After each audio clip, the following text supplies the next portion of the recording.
भगवते वासुदेवाय। ओम नमो भगवते वासुदेवाय। ओम नमो भगवते वासुदेवाय। कृष्णाय वासुदेवाय देवकी नंदनाय च नंद गोप कुमाराय गोविंदाय नमो नमः। हे कृष्ण करुणा सिंधु दीनबंधु जगतपते गोपेश गोपी कांत राधा कांत नमोस्तुते। तप्त कंचन गौरंगी राधे वृंदावनेश्वरी वृषभानुसुत देवी प्रणमामि हरिप्रिया। श्री कृष्ण चैतन्य प्रभु नित्यानंद श्री अद्वैत गदाधर श्रीवासादि गौर भक्त वृंद। हरे कृष्ण कृष्ण कृष्ण हरे हरे हरे राम राम राम हरे हरे।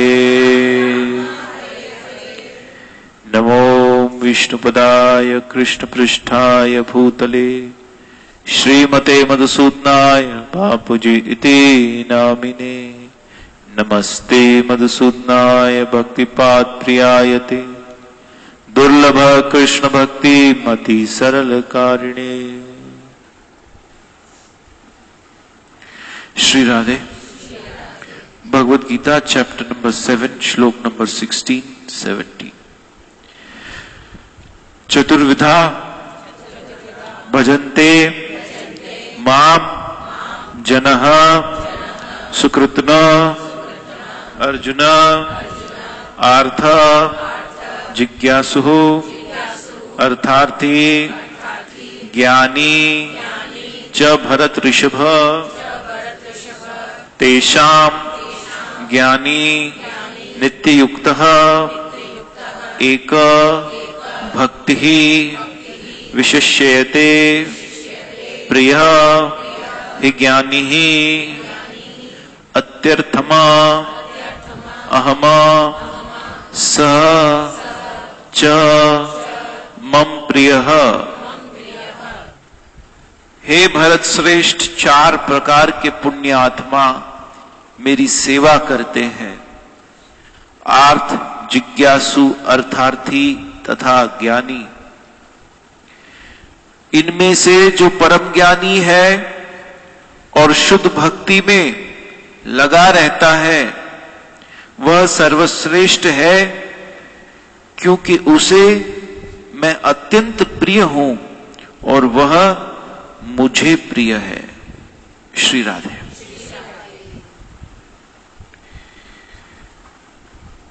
इसी श्लोक पर कई दिनों से हम कोशिश कर रहे हैं ठाकुर जी के वचनों को समझने की, गुरु कृपा से। तो श्रीमद् भागवत महापुराण में हम जानते हैं कि भक्ति देवी की कथा आती है। आज जरा इस दृष्टिकोण से इस श्लोक को समझिए,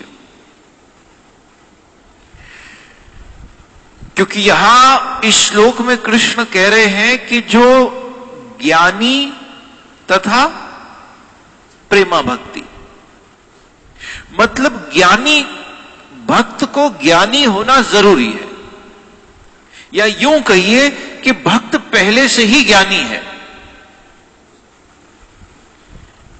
यदि भक्ति है और ज्ञान नहीं है तो पता है वो क्या कहलाता है? अंधविश्वास।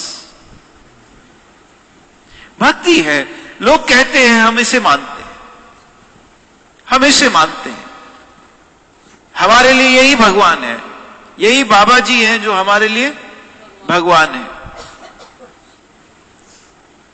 वो मानते हैं, वो उनके भक्त हैं, लेकिन क्योंकि ज्ञान नहीं है, ज्ञान न होने के कारण वो भक्ति अंधविश्वास बन जाती है। जब आपके मन के माने सब कुछ हो तो भक्ति होते हुए भी वो अंधविश्वास बन जाता है। और विश्वास जब ज्ञान के द्वारा आता है, जब विश्वास ज्ञान के द्वारा उत्पन्न होता है, तो वो ऐसा विश्वास होता है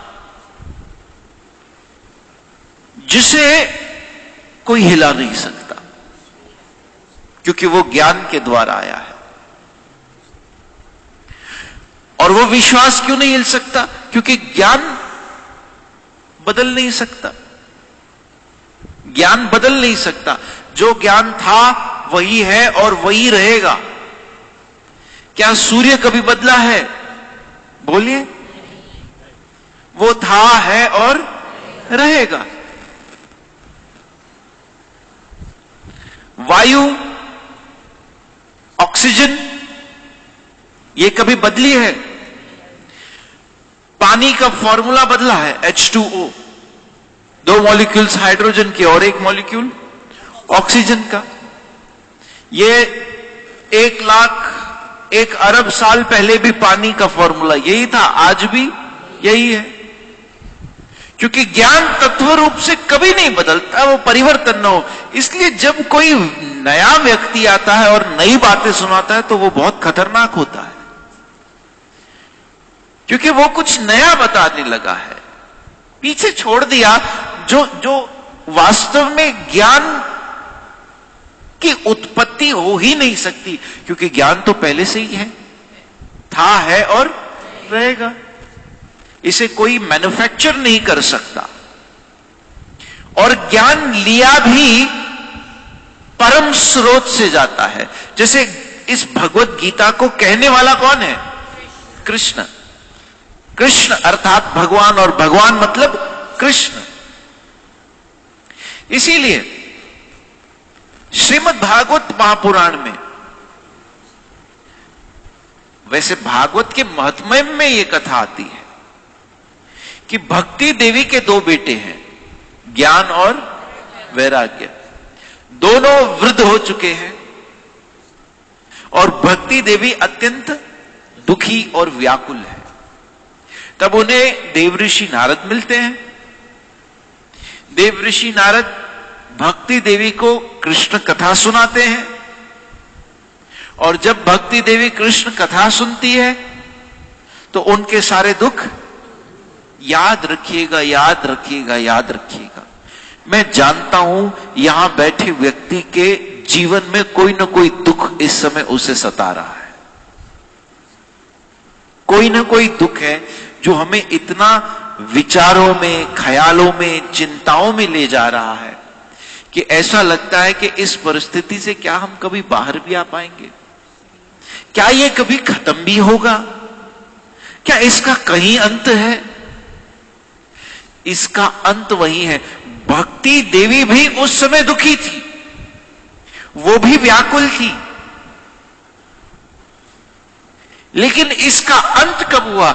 जब उसे संत मिले, वो ज्ञान देने वाला कोई संत मिला, देवऋषि नारद मिले, और अपने दिल के सारे दुख उन्होंने देवऋषि नारद को सुना दिए कि ये हाल है, ये ऐसा है, ये ऐसा है, यहां पर ऐसा, ये कलयुग का वास हो गया है, सारे जगहों पर ऐसे ऐसे लोग आ गए हैं, और मेरे पुत्र दोनों ज्ञान और वैराग्य ये वृद्ध हो गए हैं।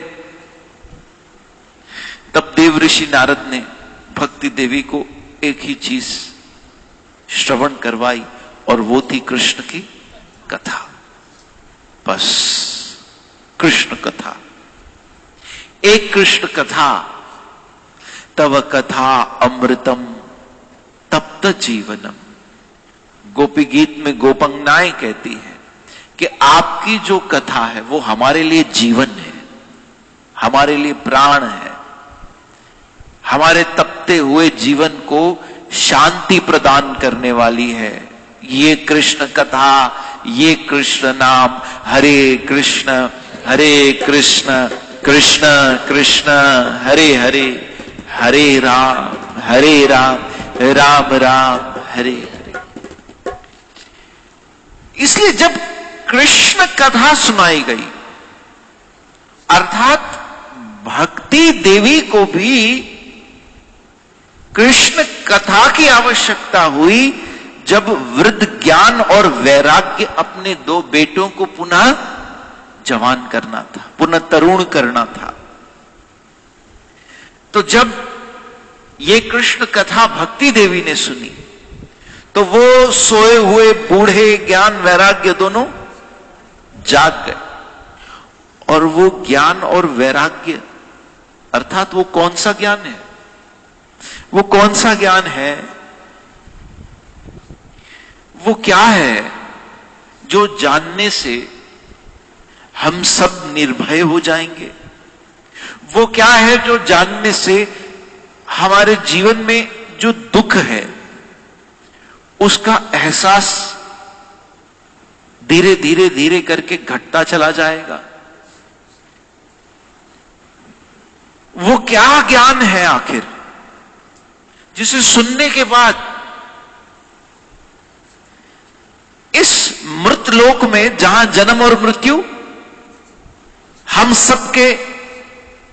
हम सबको बांध कर बैठी है एक चक्कर में, क्या है आखिर वो ज्ञान? तो आइए सुनिए क्या है, ऐसा क्या है जो भक्तों को इतना निर्भय बना देता है, जिसने प्रहलाद को इतना निर्भय बना दिया कि जब उसका पिता राक्षस दैत्यों का राजा हिरण्याकशिप प्रहलाद से पूछता है, भाई तुझमें इतनी शक्ति कहां से आई?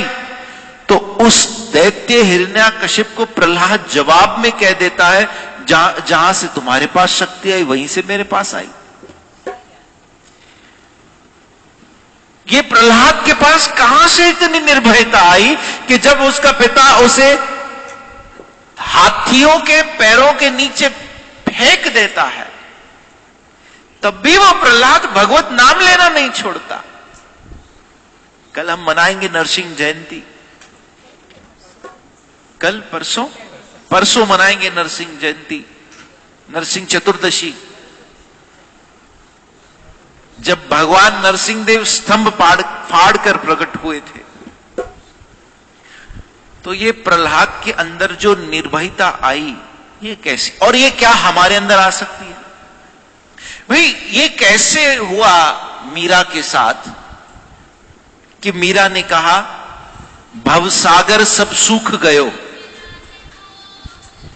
भवसागर सब सूख गयो है, मोहे फिकर नहीं तरनन की, मोहे प्रीत लागी गुरु चरणन की, भवसागर सब सूख गयो है, मोहे फिकर नहीं तरनन की।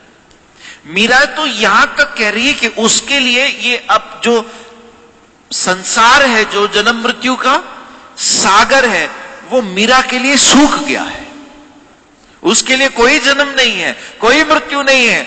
ये माया अब उस पर किसी भी प्रकार का आक्रमण ही नहीं कर सकती। वो कह रही है कि मुझे अब फिक्र भी नहीं है तरनन की, मोहे फिक्र ना ही तरनन की।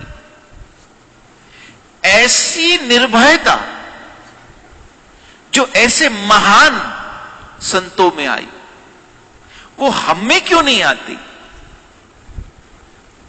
वो भय हम में हमेशा, कहीं ना कहीं वो भय हम में हमेशा लगा रहता है। एक डर है मन में, एक संकोच है।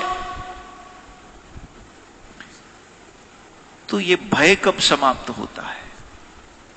ये भय तब समाप्त होता है जब जीव का अंतर आत्मा से एक ऐसा रिश्ता ठाकुर जी से स्थापित हो जाता है कि मेरा कोई है, मेरा कोई है। कृष्ण कहीं गए थोड़ी है। जब भी आपके मन में कोई विचार आए, कोई चिंता आए, कोई ख्याल आए, तो ये शब्द अपने आप से कहो कि कृष्ण कहीं गए थोड़ी है, कृष्ण तो है, यही है, हमारे साथ है।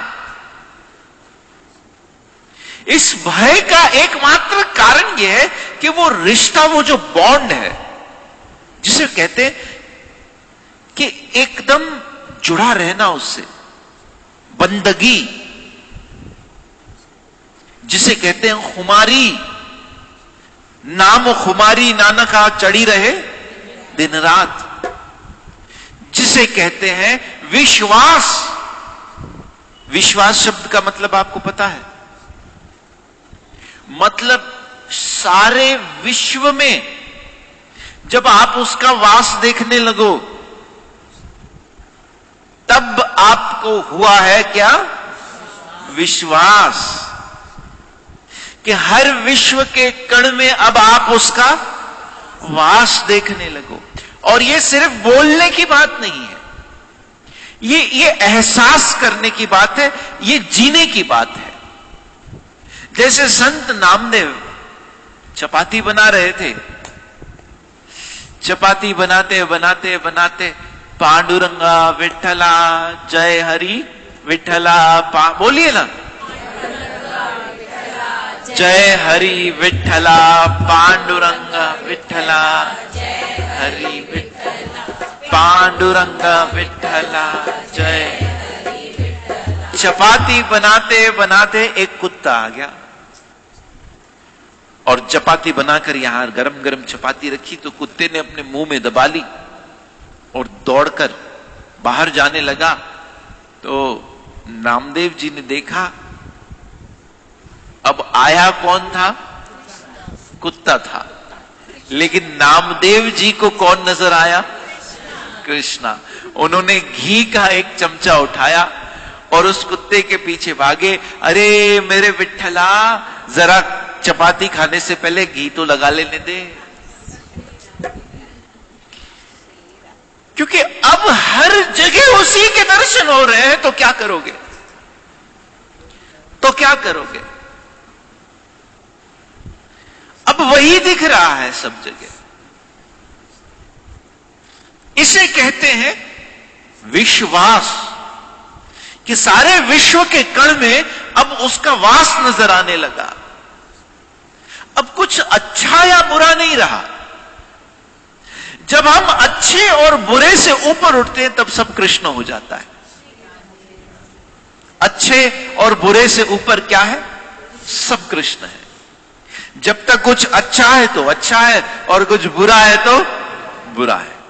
भाई ये हमें बहुत अच्छा लग रहा है, ये हमें बहुत बुरा लग रहा है, लेकिन जब इससे ऊपर उठ गए तो सब कृष्ण लग रहा है, सब कृष्ण लग रहा है।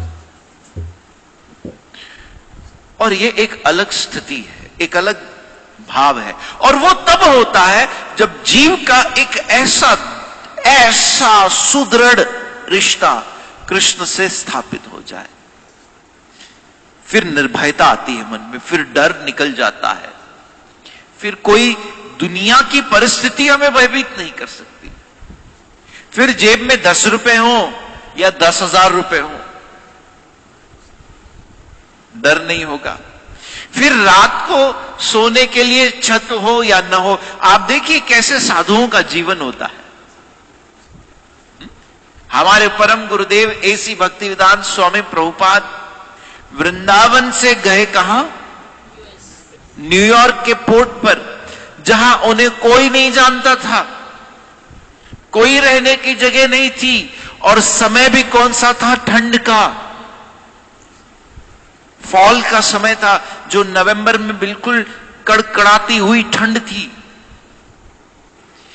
ये निर्भयता कहां से आई? जब ये विश्वास था कि जो मुझे वृंदावन में संभाल रहा था वो मुझे यहां भी संभालेगा। आप जिस दिन उस पर अपने आप को पूरी तरह आधारित कर देते हो कि मेरा आप तेरे अलावा कोई है ही नहीं, वही वो क्षण होता है जिस क्षण जीव के अंदर फिर निर्भयता आ जाती है। चलाएगा मुझे। और पूरा विश्वास है मेरे गोविंद कि जब तक मैं अपने बल पर जी रहा था ना, तब तक कोई न कोई कमी, कोई न कोई अभाव जीवन में था। लेकिन अब आपने संभाल लिया है, अब किसी प्रकार का अभाव नहीं, जीवन में किसी प्रकार की कमी नहीं हो सकती। देखिए, श्रील प्रभुपाद जी महाराज का ही उदाहरण हम ले लेते हैं। वो एक मंदिर वृंदावन में कहां रहते थे? वो श्री राधा दामोदर मंदिर में। एक मंदिर छोड़कर गए अमेरिका अपने गुरु के वचन पर कि जाओ और जाकर ये कृष्ण नाम का प्रचार करो, कृष्ण भक्ति का प्रचार करो, बस इस विश्वास से कि मुझे संभालने वाला है, कृष्ण है। तो एक मंदिर छोड़कर गए तो उन्होंने पूरे दुनिया में 108 के ऊपर मंदिर बना दिए। कृष्ण ने उनको दे दिए कि तुमने मेरे लिए, मेरी सेवा करने के लिए अपने सुख को, अपने निजी सुख को त्यागा, अपने धाम को त्यागा, मैं पूरे दुनिया को ही तुम्हें दे दूंगा, सब दे दिया मैंने तुम्हें। याद रखिएगा, वो किसी की अपने पास कुछ रखता नहीं है। अगर हमने उसके लिए तो, इसलिए मैं कहता हूं ना, अपने मन में पहले, अपने मन में सेवक बन जाओ उसका, अपने आप को समझा लो, मान लो। और कैसा सेवक? जो बिल्कुल दास भाव में है, विनम्र भाव में, जिसके अंदर दंभ न आ पाए। देखिए, सेवा का जो सबसे बड़ा गहना है, या यूं कहिए कि जो सेवा करने के पीछे जो सबसे बड़ी शक्ति है, वो विनम्रता होती है। कि यदि हमारे भीतर वो विनम्रता आ गई है कि हम उसके दास हैं और वो हमारा मालिक है, हम किसी को और अपने आप को कुछ सिद्ध नहीं करना चाहते कि हम कौन हैं, हम क्या हैं, हम क्या कैसे हैं, हम किसकी सेवा कर रहे हैं। क्योंकि जहां सेवा में अभिमान आया, फिर तो सेवा टिकेगी नहीं, वहां फिर सेवा और भक्ति टिकती नहीं। अपने मन में मान लीजिए, जैसे महाप्रभु ने कहा, त्रिनाद अपि सुनीचेन त्रयोर अपि सहस्नून। एक तिनके से भी छोटा मानकर चलिए कि हैं हम, और किसी को कोई सिद्ध करने की आवश्यकता ना हो। हमको किसी से सर्टिफिकेट थोड़ी चाहिए कि हम कितने महान हैं, हम कितने अच्छे हैं। मैंने कई बार देखा है कि लोग बैठते हैं ना, देखिए 3-4 लोग बैठे होंगे ना, तो हर व्यक्ति अपनी बातें बताएगा। मैं तो ऐसा करता हूं, मैं तो ऐसे करती हूं, मैंने ऐसा किया है, मैंने वैसा किया है। यही तो वो अभिमान है जो उचक कर हमें अंदर से ये कह रहा है कि भाई तुम कौन हो, यू आर ग्रेट, और ये सामने वाले को सुनाओ तुम कितने ग्रेट हो, ताकि सामने वाला भी माने। कि ये जब भी हम आपस में बैठे तो मैं की बात ना हो, क्योंकि मैं था तो हरि नहीं। जहां मैं की बातें होंगी तो वहां हरि की बातें नहीं हो सकती। जब बैठे और बातें करें तो हरि की बातें करें। अगर आपको बढ़ाई करनी है, प्रशंसा करनी है, तो अपनी प्रशंसा करने के पहले 1,00,000 बार सोचना कि यह प्रशंसा जो मैं अपनी कर रहा हूं या कर रही हूं, अपने आप से पूछना, क्या इससे ज्यादा मुझ में अवगुण नहीं है? क्या मुझ में इससे कई ज्यादा अवगुण नहीं है? क्या सच में हम ऐसे हैं? जब कोई और व्यक्ति भी हमारी प्रशंसा करे, तब भी अपने आप को ऊपर मत चढ़ाना, अपने आप को कहना कि क्या हम वाकई में ऐसे हैं? क्या हम वाकई में ऐसा सोचते हैं? क्या हमारे अंदर ऐसी है? कहीं ना कहीं एक सूक्ष्म अहंकार आपको बार बार विश्वास दिलाना चाहेगा कि भाई तुम बहुत अच्छे हो, तुम बहुत अच्छे हो, तुम बहुत अच्छे हो। लेकिन अपने आप से ईमानदार रहिएगा, सच कहिएगा अपने आप से कि कितने ऐब और कितनी बुराइयां हम में हैं। ये तो मेरे हरि, मेरे ठाकुर की कृपा है जो उस पर वो चादर डालकर बैठा है। वो चादर डालकर बैठा है। अगर उसने चादर उठा ली तो पता चलेगा कि कौन क्या है और कौन क्या नहीं। इसलिए प्रशंसा अगर करनी है, अच्छा लगता है ना बातें करना, हाँ, तो उस समय प्रशंसा करो, लेकिन अपनी मत करना प्लीज।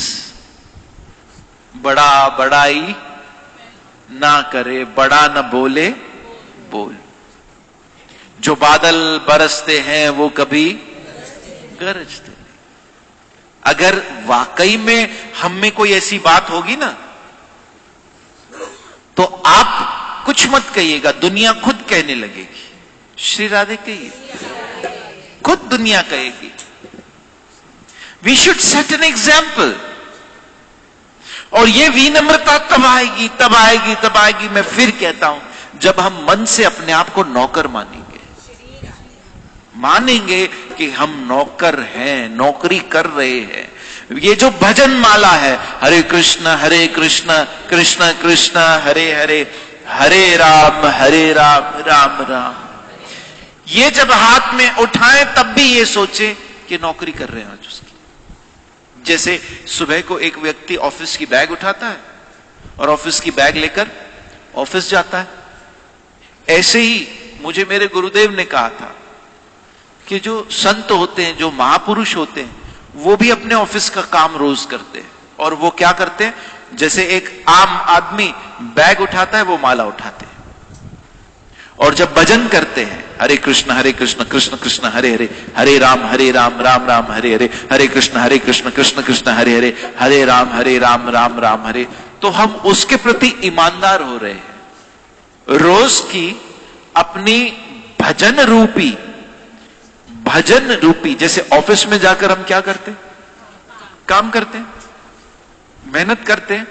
तो हम रोज की अपनी भजन रूपी मेहनत ठाकुर जी को अर्पण कर रहे हैं। ठाकुर जी, हम आपके सेवक हैं, ये आज का हमारा जॉब है, हमने बैठकर भजन किया, ये आपको अर्पण है। इस भजन का, हरे कृष्ण महामंत्र का अर्थ ही है कि कृष्ण और राधा रानी हमें अपनी सेवा में लगाओ। सेवा की शुरुआत यहीं से होगी। इसलिए मैं पिछले हफ्ते दरबार में एक टॉपिक पर था, जिसमें पहला था 3 बातें थी। पहली थी सत्संग, दूसरी है सिमरन और तीसरी है सेवा। सत्संग आएंगे तो सिमरन मिलेगा, क्योंकि सत्संग नहीं करेंगे तो भजन भी छूट जाएगा, माला भी छूट। आप कोशिश करके देखिए, जिस दिन आप सत्संग नहीं आओगे, जिस दिन आपसे माला नहीं होगी, आपके मन में कहीं उस अशांति का घर होने लगेगा। और 1-2 दिन बाद आप कहीं टूटने लगोगे, मन ही मन व्याकुल होने लगोगे, क्योंकि भजन छूट रहा है, सत्संग छूट रही है। और जब हम कहते हैं सत्संग, फिर सिमरन, और सिमरन के बाद सेवा, ये सिमरन का अर्थ ही है कि भगवान मुझे अपनी सेवा में लगाओ। और वो ठाकुर फिर जो जीव भजन करता है उसी की सेवा भी स्वीकार होती है, क्योंकि उसने प्रार्थना की है कि मुझे अपनी सेवा में लगाओ। तो उसके बाद जो उसे सेवा मिलती है वो ठाकुर जी के द्वारा ही मिलती है, वो उनके द्वारा ही मिलती है। नहीं तो फिर कहीं वो सूक्ष्म अभिमान अपना खेल खेलेगा, फिर कहीं हम अपने अभिमान के चक्कर में फंस जाएंगे कि हम अच्छा कर रहे हैं, हम तो सेवा ऐसे ही कर रहे हैं, हमें भजन की जरूरत नहीं है, हमें माला की जरूरत नहीं है, हम ऐसे ही सब कुछ अच्छा कर रहे हैं। ये वही सूक्ष्म अभिमान है जो हमें बार बार बार बार बार बार भटकाता रहेगा और उस दास भाव में, उस सेवक के भाव में आने से रोकेगा। अगर नाम सिमरन में बल नहीं होता तो हनुमान जी राम नाम लेकर कभी हिंद महासागर नहीं लांघते। हनुमान जी ने भी कहा जय श्री राम, अष्ट सिद्धि और नवनिधि के दाता। सब कुछ होने के बाद भी, सारी सिद्धियां होने के बाद भी उनको कहना पड़ा जय श्री राम। राम राम राम राम भजते भजते हिंद महासागर लांघ दिया। सेवा तब मिली। देखिए, जो भजन है ना, ये सत्संग जाकर मिलता है और भजन से फिर सेवा मिलती है। पहले सत्संग मिला, सत्संग से सिमरन मिला और फिर ये सिमरन हमें क्या देता है? सेवा देता है। और इस भजन को करते वक्त भी भाव यही होना चाहिए कि हम सेवा में लग रहे हैं, हम सेवा में, क्योंकि उस समय हमारी कान और हमारी जीभ भगवान की तत्पर सेवा कर रही होती है, बगैर रुके उनकी सेवा कर रही होती है। हरे कृष्ण कृष्ण कृष्ण हरे हरे, हरे राम राम राम हरे हरे, हरे कृष्ण कृष्ण कृष्ण हरे हरे, हरे राम राम राम हरे हरे। पहले कान और मुख भगवान की सेवा करने लगता है, फिर धीरे धीरे वो मन भी सेवा में आने लगता है।